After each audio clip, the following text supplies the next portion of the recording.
Juan Fernando, ¿cómo estás? Gracias por aceptar la invitación a este conversatorio con autores de libros invisibles. Estábamos platicando con Pedro Goché hace rato, uno de los autores también de libros invisibles, y empezábamos con una pregunta que a mí también me gustaría hacerte, ¿no? Porque creo que nos funcionó muy bien como disparador de todo lo demás. Yo le comentaba cómo había sido el inicio de cómo yo empezaba a escribir, ¿no? Cómo había sido que empezaba a hacer mis primeros textos. Yo era apenas un niño y mi mamá tenía como que la sospecha de que estaba haciendo algo, ¿no? Algo extraño.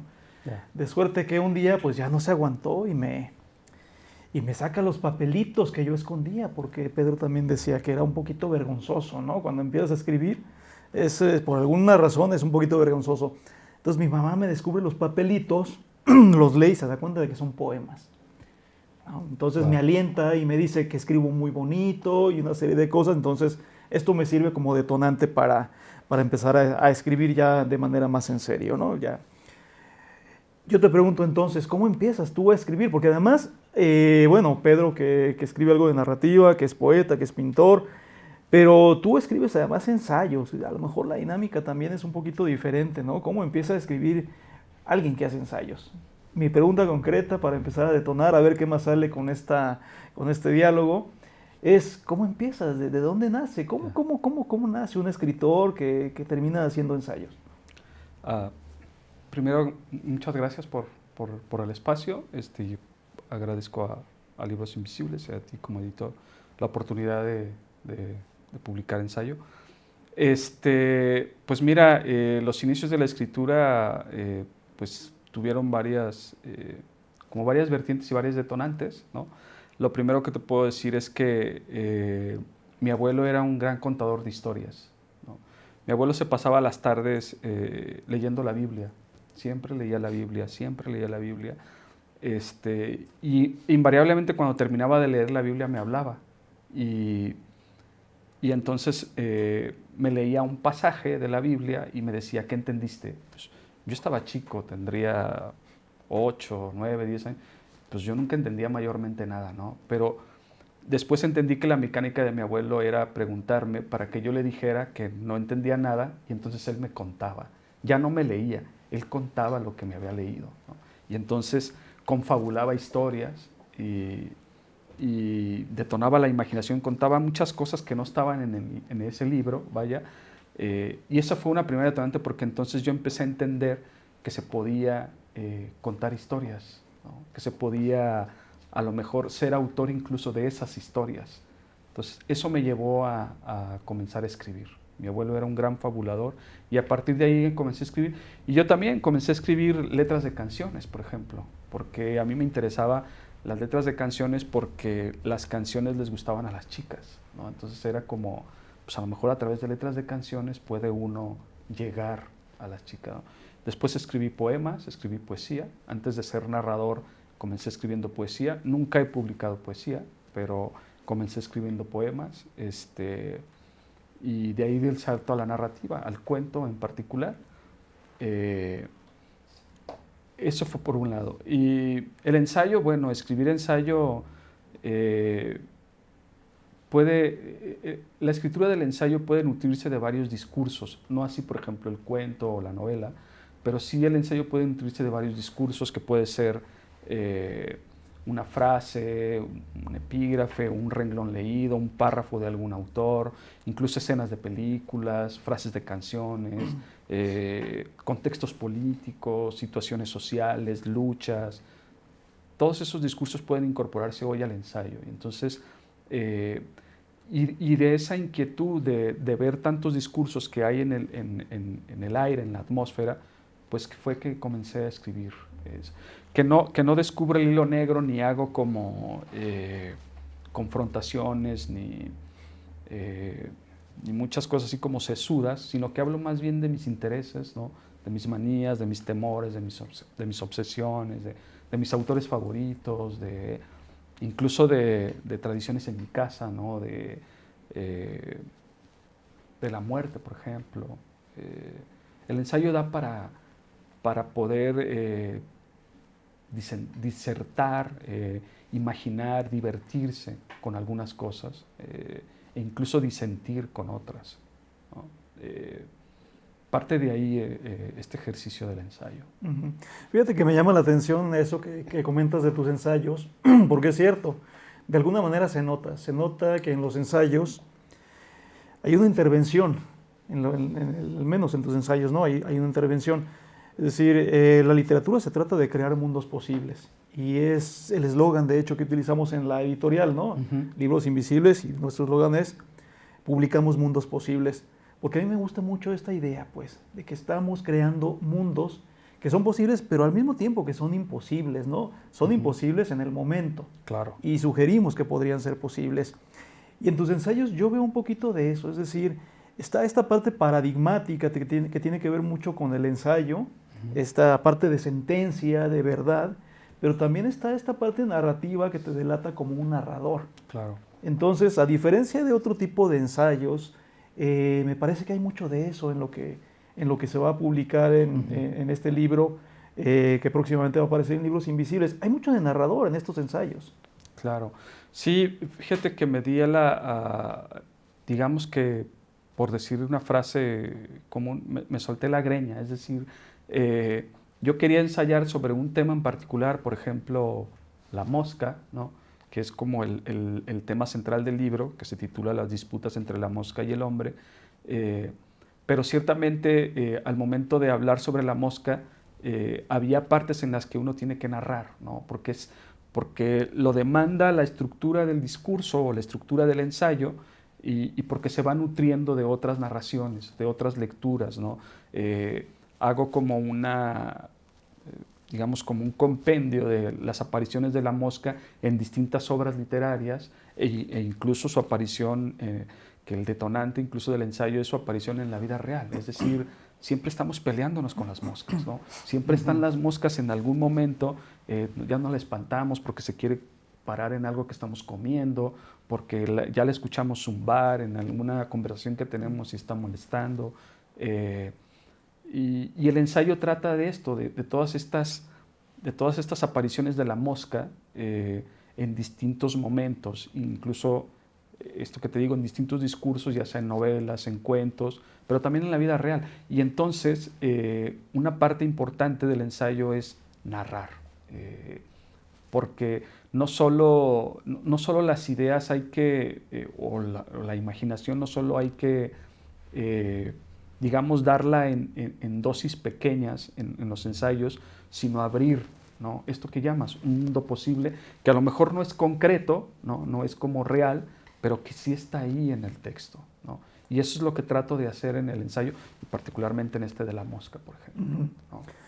Pareciera que el estado natural en el que podemos encontrar a las moscas, que por cierto parece que existen en todo el mundo, en todas las condiciones climatológicas, un poquito como las cucarachas, ¿verdad? Que parece Claro. que nos van a sobrevivir, pero pareciera que la condición de la mosca está en la caca, ¿verdad? Pareciera que está ahí, y a mí se me figura que de repente estos tiempos modernos, cuando te metes a Twitter sobre todo, pareciera que estás en medio de la caca. Y pareciera que abundan las moscas también. Hay mucho en el ciudadano actual, en el ciudadano virtual, sobre todo en el que se esconde detrás del anonimato, detrás de una pantalla de computadora o de celular. Hay mucho de esto que dices en tu ensayo sobre la mosca. Hay mucho de mosca, en síntesis, ¿no? Hay mucha mosca zumbona. Hay Claro, mucha que mosca está nada más zumbona, haciendo sí. ruido, que está ahí volando, ¿no? Como asediándonos, molestándonos. Sí, hay mucho de eso. Hay mucho ruido, hay mucha, incluso invasión, ¿no? de espacios. Por supuesto que las redes sociales, incluso el Twitter, pues ya es como una voz en cuello, ¿no? Es decir, ya lo que publicas ahí, pues es como para darlo a conocer, ¿no? Como para que se vaya a los aires.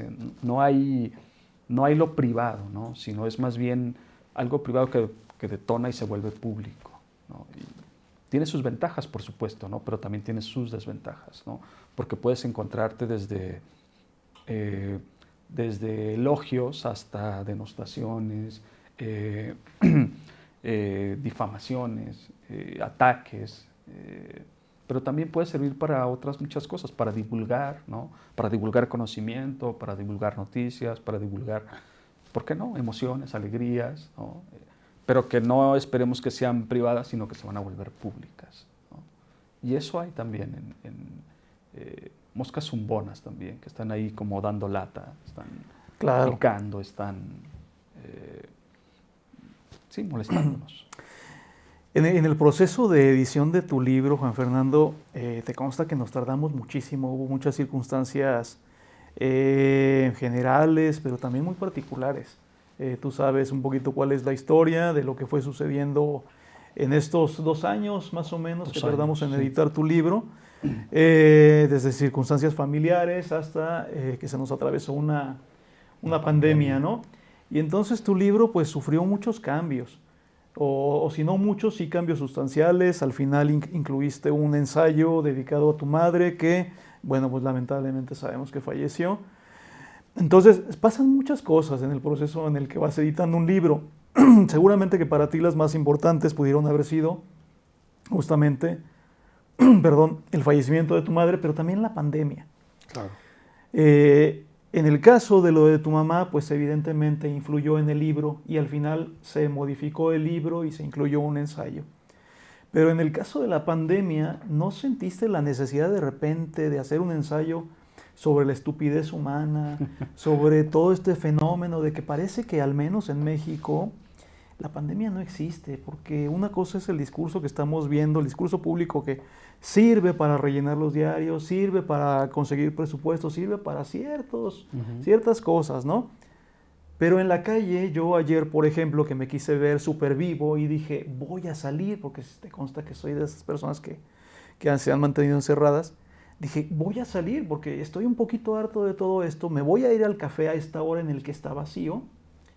Y en el recorrido que hice hacia el café vi montones de personas sin cubrebocas, sin cuidados mínimos. Llegué a la cafetería y así como entré me di la vuelta, como este meme de los Simpson, y me di la vuelta y me regresé. Esa es la verdad, o sea, regresé a mi casa con la sensación de que ya no hay pandemia, de que nunca ha existido la pandemia, ¿no? Entonces, claro, yo te pregunto, ¿no pensaste de repente en incluir un ensayo sobre esto, no sobre la pandemia, sino cómo la pandemia ha desatado o ha puesto al descubierto cierta naturaleza humana que creíamos haber superado, claro, o que creíamos que estaba, o que hemos incluso valorado de poco, así como valoramos de más la inteligencia humana, de repente pareciera que valoramos de menos la estupidez del hombre, ¿no? Sí, mira, claro, la pandemia ha sido un vaivén de muchas cosas, de emociones, de estados de ánimo, de certezas, de incertezas, de incertidumbre, de miedo, de terror. Más que de la estupidez humana, fíjate, alguna vez, en algún momento pensé, escribí algo sobre la incredulidad. Es decir, este pasaje que dices es importante porque ciertamente mucha gente descree de esto, ¿no? Descree de que no existe tal virus, de que las muertes que ha habido se las endilgan al virus por algún mandato político o económico, porque le conviene a cierta gente, a cierta cúpula de poder, a cierto país, a ciertas circunstancias, ¿no? Y sí, yo también he lidiado con esto, con estar cerca o convivir por cuestiones de trabajo, por otras cuestiones, con gente que descree, ¿no? Que incluso te echa en cara que por qué eres tan idiota y crees en eso, ¿no? Que por qué andas con tu cubrebocas en la calle, que por qué utilizas el gel, que por qué guardas confinamiento, ¿no? Que por qué te vacunas, ¿no? Hay un montón de teorías catastrofistas y un montón de gente que está conspirando en que esto es como un velo que están poniendo, ¿no? en general en los países, porque va a venir otra cosa, ¿no?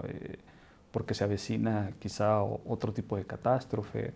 Pero sí, he lidiado con eso y sí pensé, pero en algún momento bosquejé algunas cosas, sobre todo sobre la incredulidad de la gente, más que sobre la estupidez, sobre la incredulidad, sobre cómo hemos llegado a descreer prácticamente de todo, ¿no? Hoy ya no hay, y no porque uno pugne por eso, pero ya no hay verdades, no digamos absolutas, pero no hay verdades, sino hay, no sé, cosas, dichos, y ya no creemos en todo, ¿no? Ya ponemos en duda incluso a veces lo que se está mirando con los ojos, ¿no? No, no es cierto esto, no. Incluso cuando lo están viendo, ¿no?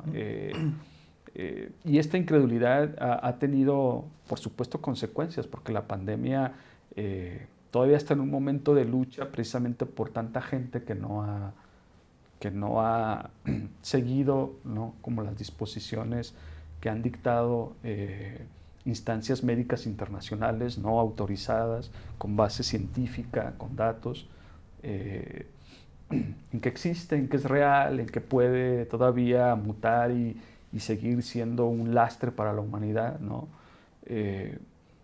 Ayer le platicaba a un amigo en la oficina que la semana pasada en el tren ligero se subió una señora que no traía cubrebocas, y yo no soy de los que dicen nada, pero en ese momento le dije a la señora, señora, no trae cubrebocas, y la señora me gritó, ¿no? ¿Y usted qué le importa, no?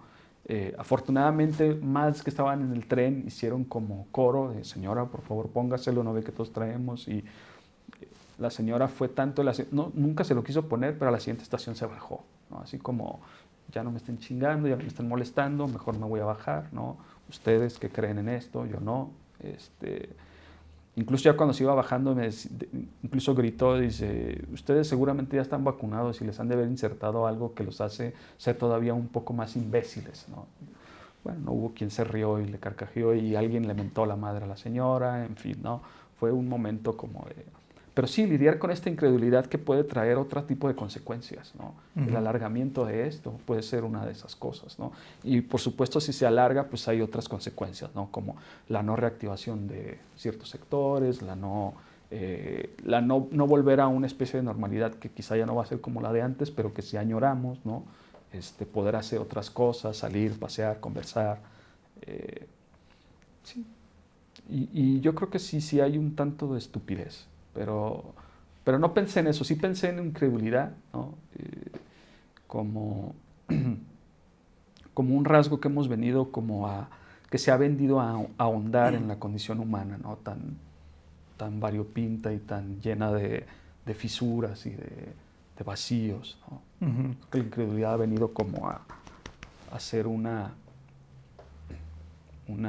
característica más, ¿no? Claro. Más acendrada, vaya. De alguna manera son fenómenos muy, muy relacionados, ¿no? La incredulidad, pues supongo que también se desprende de este fenómeno de relativismo que se ha generalizado en la sociedad, pero que afecta a todos los ámbitos, afecta a la ciencia también, ¿no?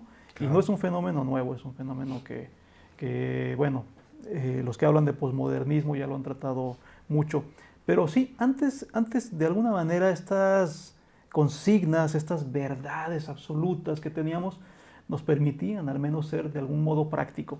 Pero este relativismo, y lo acabas de comentar con un ejemplo bien práctico, también nos ha llevado al desmembramiento social, porque ahorita estamos todos peleados con todos, ¿no? Claro. Justamente porque todos partimos de un relativismo desde nuestras propias concepciones, pero además el Internet, la facilidad que tenemos para acceder cada vez a más información, supone una saturación informática con la cual nos sentimos bien armados para salir a la calle y decirle en la cara a los demás, mira, es que yo tengo estos datos, ¿no? Entonces, ese es un fenómeno que está pasando, claro. Es real, es el relativismo, está absorbiendo la vida pública y nos ha llevado a este tipo de conflictos. Pero supongo que debe de tener su parte positiva. Y la parte positiva que trato de verle en este momento, al menos como editor, es que te da permisos como ensayista. Es decir, el ensayo podría tener una especie de resurgimiento, dado que es muy válido exponer ahora estos diferentes puntos de vista y decir, mira, estos son mis argumentos, estos son los otros, con este plus literario que yo veo en los ensayos que tú nos pasaste para el libro. Pero en general, no sé tú cómo veas el panorama del ensayo, porque realmente no es lo que más se publica en México. No es que existan, como decía hace rato con Pedro Goche, No es que existan en Guadalajara, levantas una piedra y existe un ensayista, No, eso claro no que no. sucede. Pero a lo mejor es parte de las bondades del relativismo, podría ser un resurgimiento de los ensayos. No sé tú cómo ves este tema. Pues sí, fíjate que sí he visto esto y la verdad es que publicar ensayo, igual a lo mejor, no tanto con otros géneros, pero sí, publicar ensayo sí entraña un riesgo allá, ¿no? Un riesgo para quien se anima porque, eh, porque no hay muy poco, hay escogidos lectores de ensayo también, ¿no? También eso puede ser como una... por supuesto que hay más lectores de cuento, novela, ¿no? Eh, incluso de poesía, ¿no? Tal vez. Pero puede ser quizá un buen momento para poder no sé, incentivar el ensayo, tal vez, como un acrisolamiento de ideas, ¿no? De diversas ideas, de todo este fenómeno que está pasando, que por supuesto hay un montón de nichos de donde uno puede obtener datos, ¿no? Conocimientos, y largarse a ensayar sobre lo que se le pegue la gana, ¿no? Desde, por ejemplo, sobre la verdad versus la mentira, por decir algo, ¿no? Que hay uno ahí también en el libro, sobre el azar, que hoy ya incluso le hacemos más caso al azar que el determinismo, o que a creer en una deidad, por ejemplo, que las cosas suceden por azar, por coincidencia, no por una causalidad, sino por una casualidad. De todo eso se puede ensayar y creo que sí puede ser un buen caldo de cultivo todo esto que está pasando en general en el mundo y por supuesto en México, en Guadalajara, para que haya un resurgimiento quizá del ensayo como tal, ¿no? Porque como te decía hace un rato, es un género que puede incorporar muchos discursos y además es un género bondadoso en el sentido de que no es tan rígido como lo fue antes, ¿no? O como puede ser el ensayo académico, que tiene una estructura muy determinada, un aparato crítico, una forma ya muy elemental, ¿no? El ensayo literario es, por decirlo de alguna manera, una caja de Pandora, ¿no? Puedes meter desde un verso de un poema, por ejemplo, disertar sobre una canción, etcétera. Puede incorporar todo, a lo mejor hasta una escena de una película, una escena que sea clásica. Es muy bondadoso en ese sentido y da para, para atreverse a narrar, para atreverse a poner en duda cosas, a dialogar con otras. Puede dialogar con el cine, puede dialogar con el cómic, puede dialogar con un montón de cosas que a lo mejor en la novela hoy ya también se hace, pero es distinto el tratamiento, pues, ¿no? Porque en la novela y en el cuento, pues tienes que seguir un drama, ¿no? Resolver un drama, ¿no?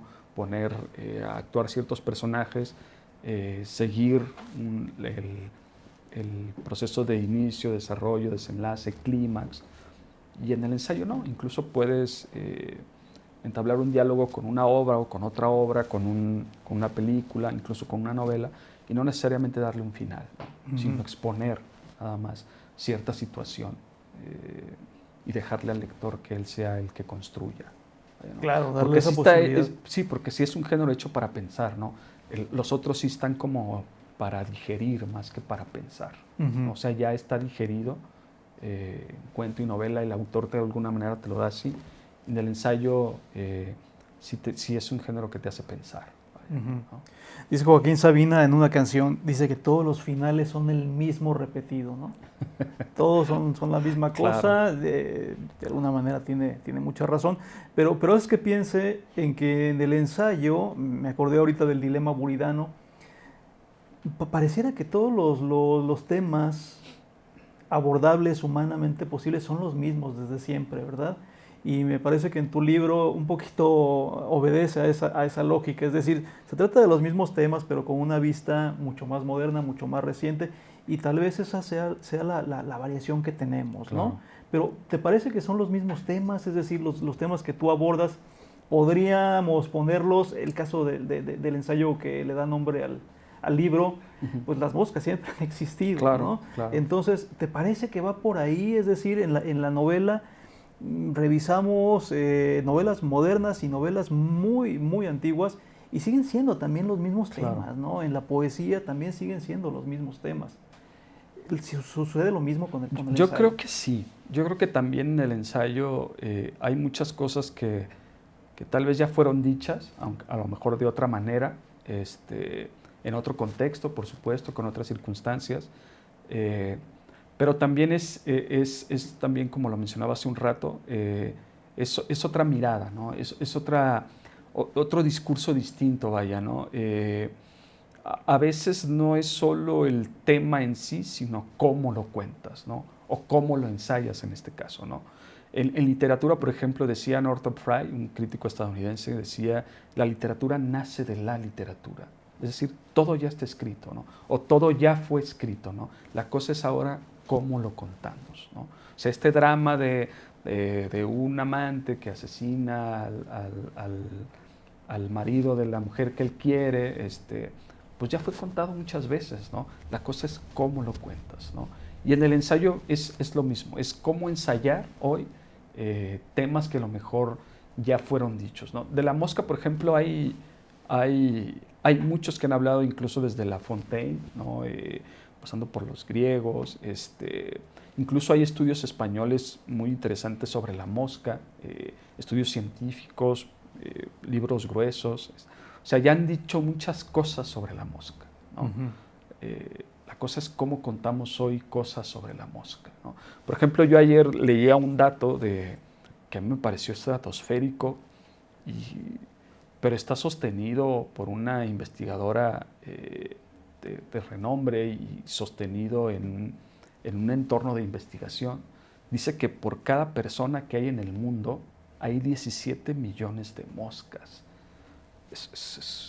Eso es, dices, por lo menos te genera algo, ¿no? Te genera escozor, te genera incomodidad, o sea, de verdad, ¿Te genera tantas más incomodidad pinches eso que la moscas. frase de Rodrigo González en esta canción que se llama Ratas, que dice 5 por cada persona? Y son más, en el DF, Claro, por el DF hay supuesto, más, ¿no? ¿no? Sí, sí, sí, por eso, y vuelvo a eso que decía, o sea, sí hay muchas cosas ya dichas, pero la cosa es cómo las decimos hoy, ¿no? Cómo contamos hoy lo que estamos viendo. Yo creo que eso quizá tendría que ser una de las encomiendas del ensayo, o del nuevo ensayista, o de este posible resurgimiento que se diera del ensayo. ¿Cómo ensayamos hoy? ¿Cómo decimos lo que estamos viendo? ¿Cómo disertamos? ¿Cómo divergimos? ¿Cómo dialogamos y convivimos con lo que ya existe? ¿No? Esa podría ser como una premisa. Claro. Oye, Juan Fernando, para ir cerrando, claro, nos van a quedar muchos temas pendientes, ojalá que luego podamos discutirlos, pero de entrada, ¿cómo crees que encaja tu libro, un libro de ensayos, ya lo has dicho, con una mirada más reciente, cómo lo aborda, etcétera, pero cómo encaja en la actual industria editorial, que está ya muy manoseada también, hay que decirlo, Claro. por los fenómenos de redes sociales? Porque ya sabemos que las grandes editoriales ahora lo que hacen es que encuentran, por ejemplo, a un youtuber, a un tuitero, a un tiktokero, Bloguero. etcétera, etcétera, que tiene 10 millones de seguidores, hacen el cálculo y dicen, con el 1% que nos compre su libro, se lo armamos, nos conseguimos a un equipo de escritores fantasmas, etcétera, etcétera, y con el 1% tenemos ventas millonarias. ¿Cómo encaja tu libro aquí, en este entorno tan difícil? Es un ladrillo difícil de meter en un muro que ya está construido, ¿no? Me imagino. Lo veo así como buscándole un hueco donde podemos entrar con este discurso distinto de lo comercial, de lo asequible, de esta línea más endeble de una literatura que está hecha para las masas, ¿no? Para el consumo, para el ya leí este libro y ya lo tengo así como, ¿no? Yo creo que este libro es distinto en ese sentido, es un ladrillo distinto en un muro ya muy uniforme, vaya, pero que, pero que depara, yo estoy convencido que puede depararle al lector momentos muy agradables, ¿no? A unos nuevos lectores o a un público lector en Guadalajara que puede encontrar cosas distintas ahí, a lo que ya se oferta en otros lados, ¿no? Y es un discurso muy contrario a este, por ejemplo, a este de vano, vacuo, vacío, de todos estos que publican libros por millares y que en el fondo pues no tienen gran cosa, ¿verdad? No tienen masita, como dicen. Y, y por supuesto pues habla también bien de una editorial que apuesta por cosas distintas, ¿no? Por hacer algo distinto en un entorno donde ya se hacen cosas fáciles. Aquí estás haciendo cosas difíciles, ¿no? Para crear otro entorno, ¿no? Con una visión que va más allá, de crear nuevos públicos más pensantes, más comprometidos con su entorno, más críticos, porque no está digerido, sino más bien es un proceso para pensar, ¿no? Para salir de este clima, por supuesto alimentado por redes sociales, por YouTube, por todo esto, que no es denostable, pero que sí adelgaza, ¿no? Como la masa crítica y la masa pensante de la gente, ¿no?